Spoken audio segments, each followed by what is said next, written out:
Hey there, A's Day fans. Welcome to our Friday edition of our show. Happy New Year. Happy 2026. Hope all of your New Year's are off to a fast and great start. Today is Friday, January 2nd. We've got a good show for you. The A's have completed another minor league transaction as they have agreed to a minors deal with right-handed pitcher Nick Hernandez. We'll get to know him a little bit and what impact he may have on the organization in 2026. We will take a look after the year of the rookie that the A's have displayed with Nick Kurtz and Jacob Wilson, respectively finishing first and second in the Rookie of the Year award race. We're going to take a look at three prospects that could be in the running if given the opportunity to continue the streak of the Rookie of the Year recipient remaining in the green and gold. And then before we get on out of here for the weekend, we're going to continue on with our series of This Player in A's History, as we've got a good one for you today, a fan favorite. We're going to kick it back to the 80s and talk about former catcher Terry Steinbach. Holy Toledo, let's go A's. Sounds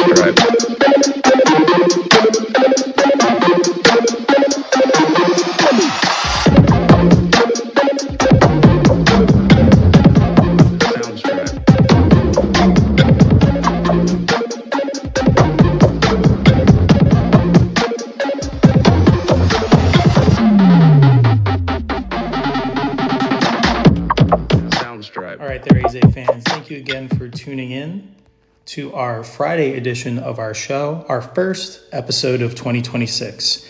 As a reminder of where you can find us and continue to find us outside of our audio podcast episodes that we do offer twice per week on your favorite podcast platform, be sure to check out our social media channels as well on Instagram at A's Day Baseball Podcast, on X, formerly known as Twitter, at A's Day Baseball, and be sure to check out our YouTube channel for video edition episodes of all of our podcasts, as well as baseball player interviews like we recently completed with infielder Michael Stefanik, and for other content that is scheduled to be created and more in 2026. Be sure to check out all of that entertaining stuff there.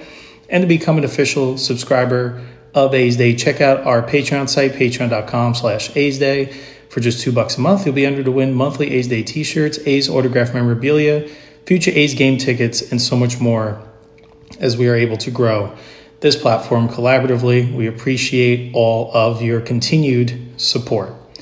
All right, let's start with our first topic of discussion today, as the A's completed another minor league deal to continue to add depth to the organization, and it seems like the focus in this area has been accumulating as many arms as possible. The A's are in agreement with reliever Nick Hernandez on that one-year minor league deal. To get to know Hernandez a little bit, he does call Houston home. That is where he was born and raised. Also played his college ball at the University of Houston, so really stayed home close to his roots. He was drafted by the Houston Astros in the 8th round back in 2016 and pitched parts of 7 seasons with the organization. He topped out at AAA and qualified for minor league free agency over the 2022-23 off-season. Hernandez would go on to sign a minor league deal with the Padres and crack the majors at the end of the 2023 season. San Diego would go on to trade him back to the Astros the following year. Over the past 2 seasons, Hernandez got into 15 major league games. He was tagged for 13 runs across 18 2/3 innings pitched. He posted sub-consecutive 3 ERA showings at the AAA level. That included a 2.12 mark behind an excellent 33.7% strikeout rate over 46 2/3 innings pitched at the minor league level this past season. The Astros never gave him much of a look at the big league level, though, largely because of his middling velocity. He averages right around 91 miles an hour on his fastball. He also features a low 80 slider and splitter. Hernandez has missed a lot of bats in the minors, but doesn't have the pinpoint control generally needed to succeed with below average velocity. He walked nearly 12% of AAA hitters for the 2nd straight year. Hernandez has given up 8 home runs in 21 2/3 innings career at the major league level, magnifying the damage of giving away too many free passes. Houston designated him for assignment in the final weekend of the season and cut him loose after he went unclaimed on waivers. Sutter Health Park truly is a difficult venue in which to pitch, but the lack of established relievers on the roster makes the A's a solid landing spot for depth arms trying to impress and make a major league roster coming up this spring training. So here, Nick Hernandez, welcome to the organization. I think this is another depth signing. Don't see this extending too far beyond in terms of the long-term plans for the A's. Now, if Hernandez is able to tap into having a little bit more consistency with his command, that could play with keeping those hitters off balance with what's now regarded as below hitting typical speed. And that's crazy to say because there was at one point a 91 mile an hour fastball was a very solid fastball, but that's been quite some years ago now. But if you are going to work with that kind of repertoire, that can play, especially now where the trend seems to be every arm that's coming out of the bullpen is 96, 97, 98 plus. Maybe having hitters not being able to dial it back a little bit against that low 90s velocity, if you are able to hit your quadrants of the zone, could be effective in this day and age. But I do think he still has some work and room for growth there. I mean, with him walking nearly 12% of hitters at the AAA level last year, that's not necessarily going to play. So look for Hernandez. He may get a look during spring training, but more than likely will start the year at the AAA level with the Aviators, and then we'll see how he develops there. You can maybe see him later on in the year if there is a need for depth, long relief relievers, that type of role, but I don't expect him to make any sort of immense impact for the Major League club in 2026. But best of luck to Hernandez. Glad he was able to find a deal, and we'll see what that shapes out to for this year and beyond. All right, so just wanted to touch on that to start. Now let's transition into our next topic of discussion. We're going to look at 3 Rookie of the Year candidates within the A's organization just because of the trend this past year with the A's having 2 such high-profile rookie candidates in Nick Kurtz and Jacob Wilson, with Nick Kurtz ending up winning the award and Jacob Wilson having a fantastic season himself, being the starting shortstop for the American League All-Star team and finishing tied for second in the majors with his batting average. So lots to like there, and just kind of piqued our interest to see who's coming up through the pipeline that can have a similar type of impact. So we're going to start on the mound here, and what we're going to take a look at is 2 pitchers and then 1 hitter that we believe could have that sort of impact if given the opportunity. Granted, that's all dependent on how spring training goes and what the A's plan is for some of these prospects, because who knows if we even see them in 2026, it could be 2027. This is all speculation and just playing with hypothetical here. So the first guy we're going to take a look at as a candidate is left-handed pitcher Gage Jump. It seems like at every level that he has competed, he has dominated. He has had some high-level success, and looking at his numbers, it's hard not to get excited. And it's funny that you look at his scouting report, and the only knock on him seems to be his lack of size, which I love the competitive nature in him, and if he's getting hitters out and having that high strikeout rate, I don't have any issues with that at whatsoever. This past year, he did split the year at high A and the AA level, and he was successful at both levels. Over the 2025 campaign, he pitched in 26 games, with 24 of those being starts, pitching to a 9-7 win-loss record with a 3.28 ERA and 112 2/3 innings pitched. Only walked 34 batters, struck out 131, and pitched to a 1.10 whip. On the mound, in terms of his repertoire, he works with a fastball that sits 92 to 94, can dial up to 97 when he needs it. Excellent carry on his fastball and deception due to an unusual arm stroke and release point angle. The breaking balls he works with a low 8s cutter slider variation and an upper 70s downer curveball, both tunneling very well off of the fastball. He also does work with a fading changeup, which does exist, but that is his least utilized pitch. It can be deceptive. He is a highly touted left-handed pitching prospect that's been in the organization for a couple of years now. High spin on his fastball, likes to work up in the zone and creating the differing eye levels for those hitters, making it tough to pinpoint on one location to be able to meet at and beat him. He is definitely one of their top prospects to watch. In fact, he is the number 3 prospect in the A's organization currently, and there is a lot of speculation that we could see Jump at some point in 2026. He has seen significant growth in terms of strike throwing, and reaching that 100-plus inning stamina in 2025 was massive, but it's hard not to be excited for what Jump can do. It seems like whenever he's gotten to that next level, his stuff plays. And that's just a pitcher at the end of the day. He's not a thrower, but he does have that velocity in him when he needs it. So I think he has the perfect mix to fit in very well with the A's rotation.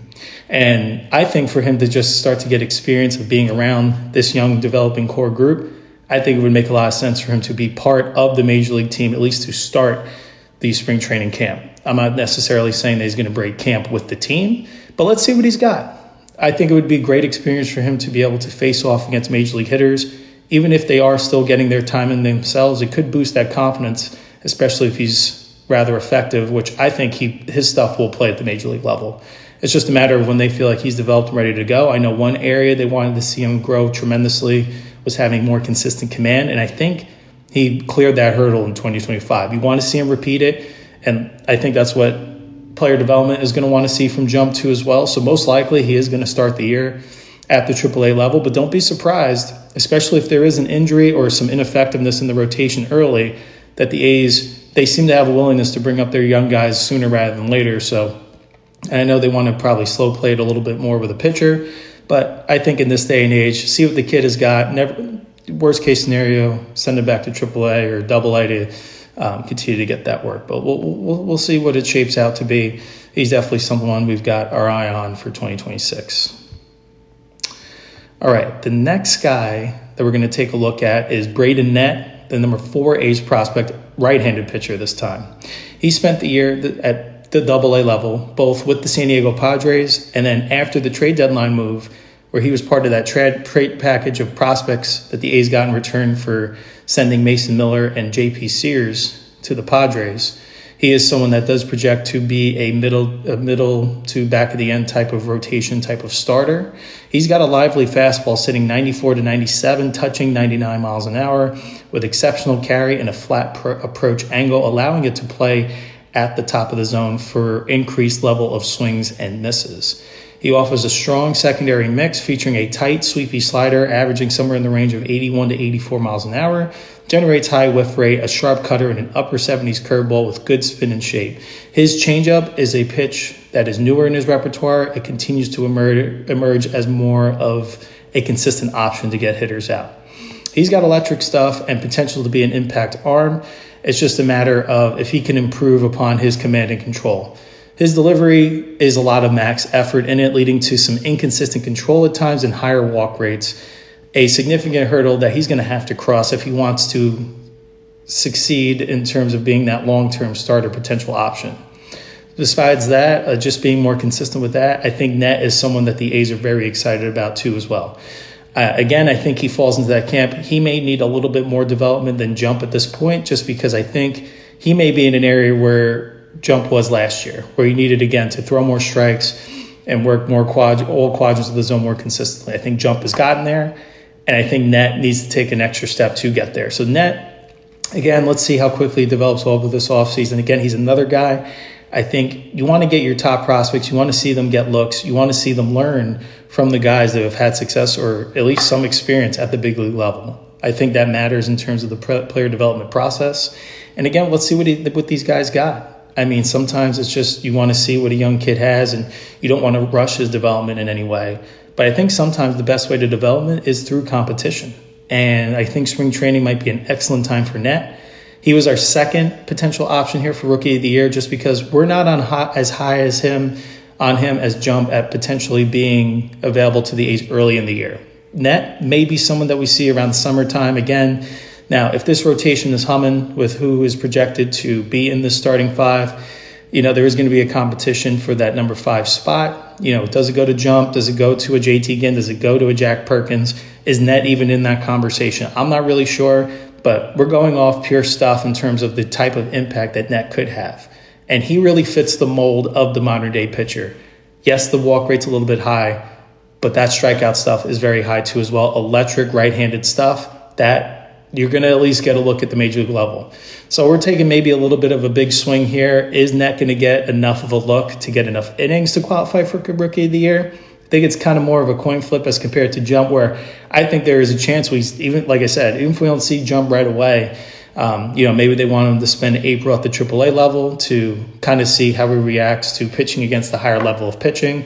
But if all goes well there, don't be surprised. I know I may be shooting my shot here a little bit, but don't be surprised if we see Gage Jump in May, especially if he has a strong spring training, all is going well, and he could provide a boost to this rotation that, still is going to have some question marks heading into 2026. So time will tell. Braden Nett, I think his future is bright. Let's see how quickly he develops. Let's see how good the year starts off for him. If all does go according to plan and, he does have an ETA of some point this year, if it's early enough, maybe he throws his hat into the ring. We'll see, but wanted to talk about him because he is a very exciting prospect that I think has a lot of potential in that right arm.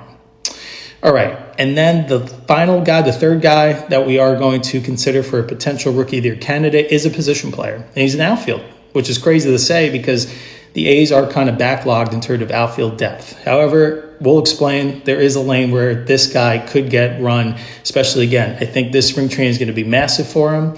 I think the year he's coming off of, this is an element that he can add to this team that's going to make them a little bit more different and potentially a little bit more diverse with how they can attack offensively. I'm talking about the number 5 ace prospect outfielder, Henry Bolte, who we had the great opportunity to be able to meet this past February when we were down in Mesa for spring training, capturing content. We met and created content with 18 different A's players, and Bolte was one of them. Couldn't be nicer and rooting for him to finally get his full shot at some point. Is that going to be this year? We will see. This past year, he split the year at AA and AAA and had a fine year. He played in 114 games, batting .284 with 9 home runs, 56 RBIs. And here's his kicker, and here's his bread and butter. He stole 44 out of 46 in terms of stolen bases, hitting to an .812 OPS. He has a ton of high upside, known for his elite athleticism plus speed and some raw power, but his development hinges on improving his hit tool and reducing strikeouts, as his long swing and pitch recognition have historically been his weaknesses, though he's shown progress with swing adjustments for better contact and plate coverage. He projects as a potential 5-tool player if he can consistently hit enough, combining power with near elite speed on the bases and in center field. So really curious to see what the A's think of Bolte heading into this year because, again, if you're looking at the projected starting outfield, you have Butler in right, Clark in center, and Soderstrom in left. Now, Clark may not necessarily have the clear runaway of being the guaranteed starter just because we saw his defensive prowess, but left a little bit to be desired in terms of consistency at the plate. So I think that's where the A's are going to project their outfield to be heading into 2026. But don't be surprised if you see Bolte throw his hat into the ring because I think he offers a lot of the intangibles that Clark can too as well. And I think that's where they project Bolte to be someday is in center field at the big league level. So is it going to be at the A's? I think there will be a positional battle potentially, especially if Bolte makes a push and gives the A's a reason to maybe second guess who should be the everyday man out there in center. I think Clark has the inside track just because of what he was doing defensively was out of this world. And with how stacked this lineup is, I think you can afford to have a little bit of reduction in the spot. That's going to see a huge spot defensively on the team that leaves a little bit to be desired in terms of being consistently taking care of the ball.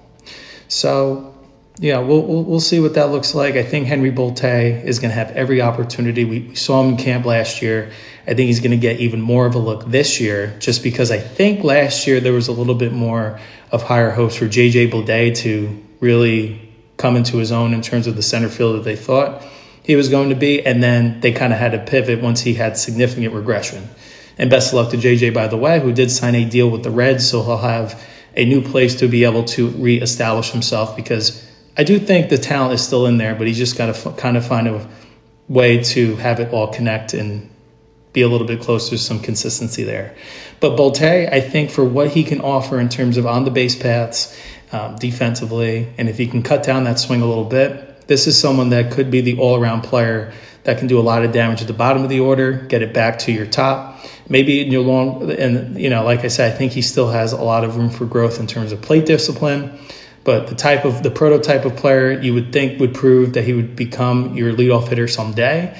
I don't necessarily that'll be the fit for this A's team because I do think they have some better candidates suited for that. But Bolte, I think, could have a massive impact on 2026, especially if he has a strong camp and really pushes Clark for that center field job. So that's why, again, don't know if any three of these guys are going to be able to log enough game action to be completely honest, to be in the running for Rookie of the Year. But if all shakes out and these guys do get enough of an opportunity to do so, I do think their talent and impact on this A's team could have them in the running to have the Rookie of the Year trophy stay in Sacramento following the 2026 year.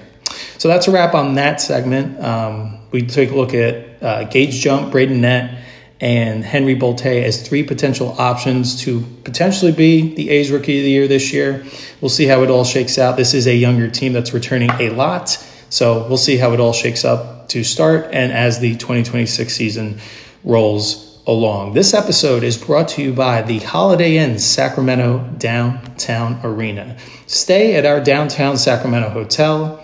Stay in the heart of downtown Sacramento, ideally located near Old Sacramento Waterfront, Golden One Center, home of the Sacramento Kings, and Downtown Commons, better known as DOCO. Our full-service Sacramento hotel is just 15 minutes from Sacramento International Airport and within walking distance of the California State Capitol and Safe Credit Union. Host meetings, conferences, and social events in our flexible boardrooms and ballrooms supported by experienced on-site sales and events teams. Enjoy modern amenities including a rooftop outdoor pool, on-site fitness center, and Cypress Grill restaurant serving breakfast, dinner, and cocktails. Guest rooms and suites feature comfortable workspaces, contemporary amenities, and city views, making them ideal for both short stays and extended visits. Whether you are attending an event, planning a meeting, or exploring Sacramento dining, entertainment, and cultural attractions, our downtown location keeps you close to it all. Planning a meeting, group block, or event in Sacramento? Contact the sales office directly. Downtown access, full service comfort, easy booking. All right. Before we get on out of here, we are going to conclude with our latest edition of This Player in A's History. And like I mentioned at the top of the show, we've got a fan favorite, someone that will be revered in the annals of the green and gold forever. For this week's edition of This Player in A's History, we are knocking it back to a player who suited up for the green and gold in the 1980s. Today, we tell the story of former catcher Terry Steinbach. Terry Lee Steinbach was born March 2nd, 1962 to Lloyd and Burnell, or known as Nellie Steinbach, in New Ulm, a hotbed for amateur baseball in south central Minnesota. Lloyd worked for the 3M Company in New Ulm and also with Marco out of Mankato, Minnesota, as a service technician for office copiers in addition to coaching youth sports. Nellie was a cook at the school that Terry attended. Terry is the third son behind Tim and Tom and also has a younger sister, Tracy, who was another good athlete who played hockey and softball. The family attended games of the Brewers and Kaiserhoff, the New Ulm town teams, at Johnson Field and picked up crack bats. They broke some of them in two and used the short end for the backyard stickball games. A tennis ball hit into the garden or close on the line was an out. A drive off the side of the garage was a double, while those coming down on the top of the garage or the roof of the Baptist church gym across the alley were home runs. We just played baseball for fun, said Steinbach, adding that competing with his older brothers meant he was always playing up and helped his development as a player. He attended New Ulm High School right in town. Steinbach there would play football in ninth grade and ran on the cross-country team for 3 years, although his best sports were always regarded as hockey and baseball. A typical spring and summer for Steinbach was baseball for the New Ulm Eagles high school team, followed by more with the American Legion team. Steinbach started VFW ball at the age of 12. 4 years later, in 1978, he played for the New Ulm American Legion team that won the state tournament, with Steinbach beating out Bloomington's Kent Herbeck for the Most Valuable Player Award and the regional tournament in Rapid City, South Dakota, advancing to the American Legion World Series. In 1980, after graduating from high school, Steinbach played for the Kaiserhoff under manager Ken Bruschi. The Kaiserhoff produced a 14-2 regular season record and went on to win the Class B State Amateur Championship. Steinbach had 2 home runs in the championship game as the Kaiserhoff beat Dundas in 11 innings. With a batting average of .500 and 10 runs batted in 5 games, Steinbach was named the tournament's MVP. Steinbach considered attending a Division II college in Iowa, where he would be able to play hockey and baseball. However, after being drafted in the 13th round by the Cleveland Indians in 1980, he started to think more seriously about his future in baseball. Steinbach had numerous offers from larger colleges for a baseball scholarship and settled for the Minnesota Gophers, where his brother Tom had just wrapped out a standout freshman season of his own. Tom and Terry were joined by brother Tim on the Gophers in 1981. Tim, who had graduated from New Ulm High School in 1977, played 2 years of baseball and hockey at the University of Wisconsin River Falls before transferring to Minnesota. After sitting out a year because of the transfer, he joined the varsity, and the Gophers now had 3 Steinbachs in the lineup. Tim was a catcher while Terry played third base, and Tom patrolled right field, often exhibiting his strong throwing arm. The Gophers finished first in the Big Ten West Division in 1981, but lost in the conference tournament. They went the other direction in 1982, finishing second in the West with an 8-8 conference record, but then won the Big Ten tournament and advanced to the NCAA playoffs. Steinbach had a 402 batting average in 1982 and drove in 65 runs, breaking the team record set by his brother Tom in 1981. Both of those marks have been since surpassed by others. An avid outdoorsman, Steinbach often hoped for an opportunity to play in the Alaskan Summer League, but the invitation finally came after he had accepted an offer to play in the Cape Cod League on the East Coast. Even though it was in Alaska, Steinbach enjoyed his time on the Cape. Steinbach played first base for the Cotuit Kettlers. He led the league with a .431 batting average and received the Pat Sorrenti Award as the Cape Cod League's most valuable player. Steinbach said the Cape Cod was a valuable opportunity to play against more consistent competition. The Gophers would finish first in the Big Ten West in 1983, but lost in the conference tournament. After the season, both Tom and Terry would go on to the pro ranks. Tom signed with the Seattle Mariners organization, and Terry, who decided to forego his senior year at Minnesota, signed with Oakland. Tom and Terry were both assigned to short-season Class A teams in the Northwest League, Tom with Bellingham, Washington, and Terry with Medford, Oregon. They actually would go on to play against each other during the regular season and again in the league championship series, in which Medford defeated Bellingham. Terry hit .315 with 6 home runs and 38 RBIs in 62 games for Medford in 1983.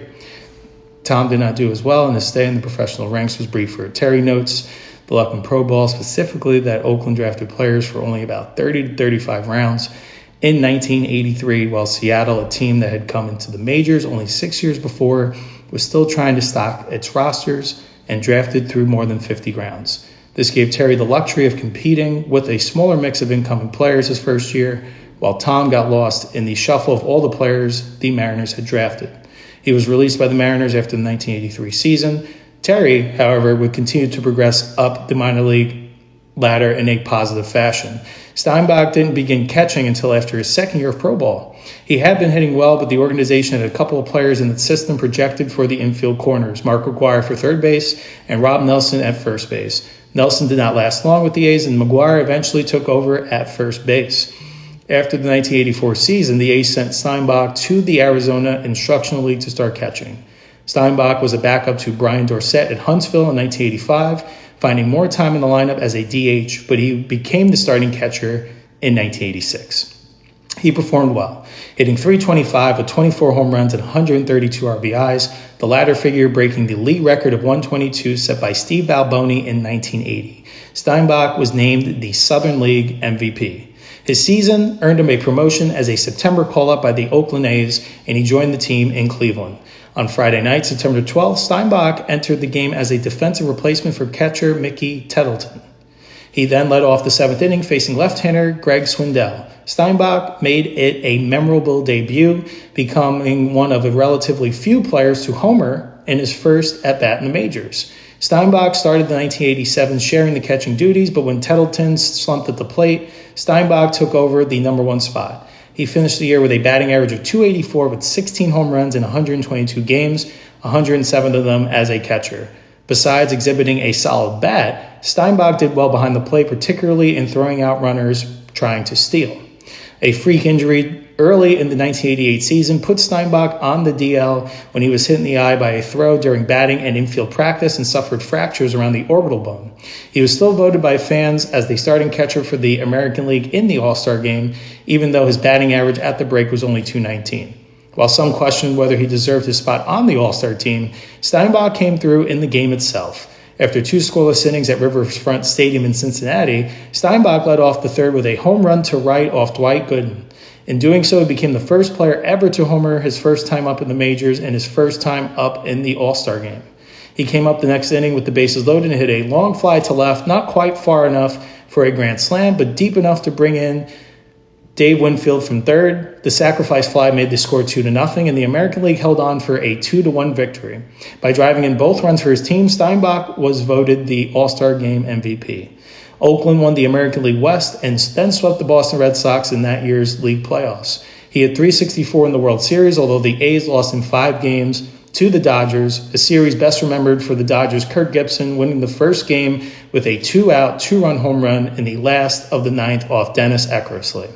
Steinbach was again the starting catcher in the All-Star Game in 1989, and Oakland repeated as American League champions, this time winning the World Series against the San Francisco Giants, although it was overshadowed by the earthquake that struck the Bay Area prior to the 3rd game. Steinbach had caught the first 2 games of the series, hitting a home run in Game 2 with Dave Stewart and Mike Moore on the mound for the A's, who won both games. Bob Welch was the Game 3 starter, and his regular catcher was Ron Hasey, so Steinbach relaxed in the dugout as he awaited the pregame ceremonies at Candlestick Park in San Francisco.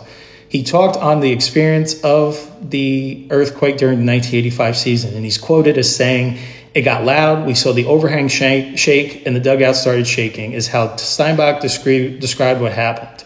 "It was a weird feeling. The players jumped out of the dugout and initially did not realize the extent of the damage from the earthquake. The power was out, but they thought it would still be restored and the game would still be played. Soon they learned of how devastating the earthquake truly was." That year's World Series actually did not resume for another 10 days. When it finally did, Oakland defeated the Giants on Friday night to take a 3-0 lead.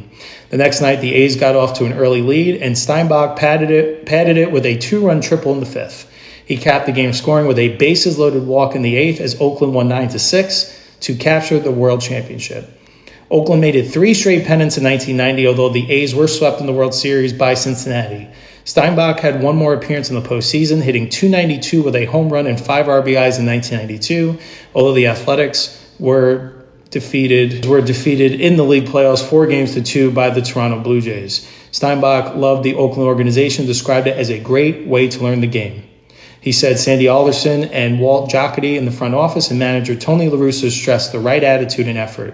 He also noted how the organization brought in veteran leadership with players such as Don Baylor, Dave Henderson, Reggie Jackson, and Dave Parker to go with the young talent they were developed. Oakland had 3 straight Rookies of the Year from 1986 to 1988 in Jose Canseco, Mark McGuire, and Walt Weiss. Steinbach hung out with one of the veterans, Carney Lansford, who took him under his wing and taught him baseball and life lessons.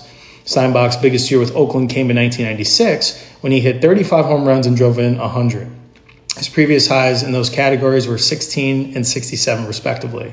Steinbach's home runs as a catcher, one of his homers as a pinch hitter, set an American League record for the most home runs in a season by a catcher, which has since been broken. We saw this year Cal Raleigh actually set the whole new standard with 61 home runs, so he had 60 home runs as a catcher, so impressive stuff there. Steinbach was a free agent following the 1996 season and looked at the opportunity to go home to Minnesota. The scene in Oakland had been changing. Walter Haas no longer owned the team, and La Russa and Jocketty were also gone. Steinbach decided to make a change himself, signing on with the Twins and enjoying the opportunity to come home and live full-time in Minnesota, even if it meant that he ended up taking a pay cut after his best season in the majors. Steinbach provided a young team in Minnesota with veteran leadership over the next 3 seasons, and in the final month of his career had the chance to catch his second no-hitter. The first was in 1990 with Dave Stewart as the pitcher in a Saturday morning game on September 11, 1999.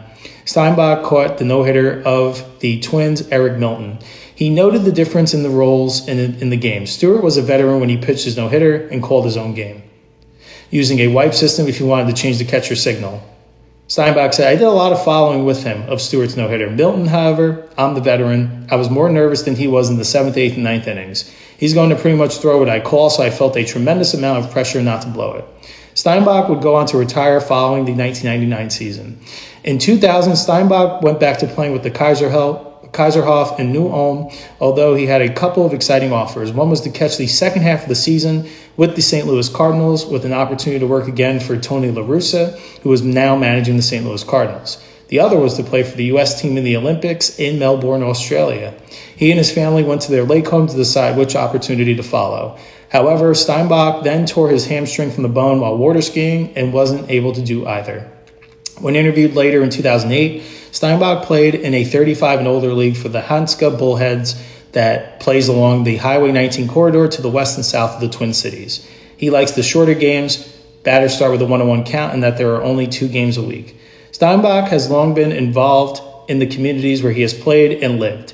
He now has an endowment funded by money he receives for autograph requests that he's used for scholarships to students at the New Ulm high schools.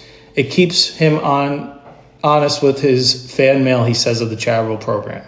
Steinbach also worked with catchers with the Twins during spring training and helped coach the Wayzata High School varsity team when his sons were on it. Later, he and Mary made frequent trips 150 miles to the north to watch their sons Lucas and Jake play for the University of Minnesota Duluth Bulldogs.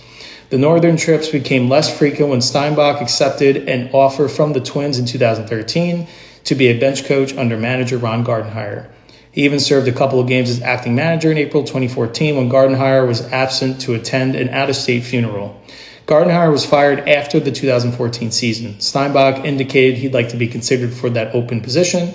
However, Paul Molitor would end up getting the job. As part of the reshuffling, Steinbach was among the coaches not rehired. Jake Steinbach eventually played for the University of St. Thomas in St. Paul, making it easier for Terry and Mary to watch him play. They were present in April 2016 when Jake hit a grand slam, a thrilling moment, but one tempered by a smashed windshield as Jake's drive came down on Terry's car. As of 2024, the Steinbachs continue to live in the western suburbs of Minneapolis. In August 2024, Steinbach was inducted into the Oakland Athletics Hall of Fame. 22 years earlier, he had been inducted into the Cape Cod League Hall of Fame along with Darren Erstad, Chuck Knobloch, and Robin Ventura. Over his 14-year Major League career, he played in 1,546 games, batting .271 with 162 home runs, 745 RBIs, 638 runs scored, 273 doubles, and a .746 OPS. As for his A's career, he played 11 of those seasons in the green and gold, playing in 1,199 games, batting .275, 132 home runs, 595 RBIs, 498 runs scored, 205 doubles, and a .754 OPS. Here's how he ranked amongst the pantheons of A's franchise statistical leaders. He was 20th in games played, 20th in at-bats, 27th in batting average, 17th in home runs, 30th in runs scored, 19th in RBIs, 32nd in OPS, and 20th in doubles. Not bad for a catcher, especially with a franchise that is renowned for the amount of sluggers that have donned the green and gold jersey. So Steinbach, one of the franchise's legends, his name will forever live on, and we are appreciative that we were able to tell his story today. So looking forward to seeing what other ventures he gets into. Maybe he gets back into coaching at this stage. It seems like he is living life on his terms and was really enjoyed doing research and being able to tell Terry Steinbach's story on this week's edition of This Player in A's History. And with that brings us to the conclusion of another show of A's Day. Appreciate you kicking off your Friday, kicking off your weekend with us, hearing all the updates and our thoughts surrounding A's baseball. On today's show, we talked about the one minor league deal that the A's completed recently as they signed reliever Nick Hernandez. We discussed what impact and got to know him a little bit on what he could provide the A's in 2026. We reviewed 3 potential Rookie of the Year candidates based on the theme of the A's having 2 of the most high polarizing and high profile rookies in the 2025 season. So we wanted to see who may be able to carry that torch on this upcoming season. And then before getting on out of here, we continued on with This Player in A's History, talking about former catcher Terry Steinbach. We'll be back behind the mic once again for Tuesday's show. That'll be the newest edition of A's Day. We will discuss any transactions that may go down between today and Tuesday's show. Don't want to play spoiler or anything. I don't think we're going to see anything of significance. We will also talk, if it doesn't get done by Tuesday, that there could be one more contract extension internally on the way before this offseason is complete. Like I said, if by Tuesday this hasn't been completed, we'll discuss who we think it is and what the monetary value and contract could look like for this player that is considered another pillar of the franchise for the present and for the long term. And then we're going to take a look at some short-term pitching options. We're at that point of the offseason. We're getting closer and closer to the spring training. The A's, I do believe, still need to add some pitching depth. Would love to see to add some pieces in the bullpen.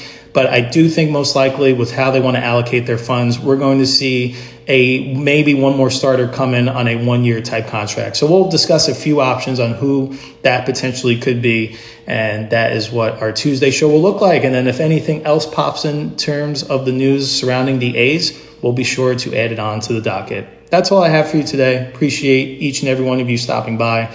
Once again, I'm your host, Joe Grotto. Hope you all have a great, excellent first weekend of 2026. And we'll see you all again real soon, back behind the mic for Tuesday's show. Holy Toledo, let's go A's. Sounds good.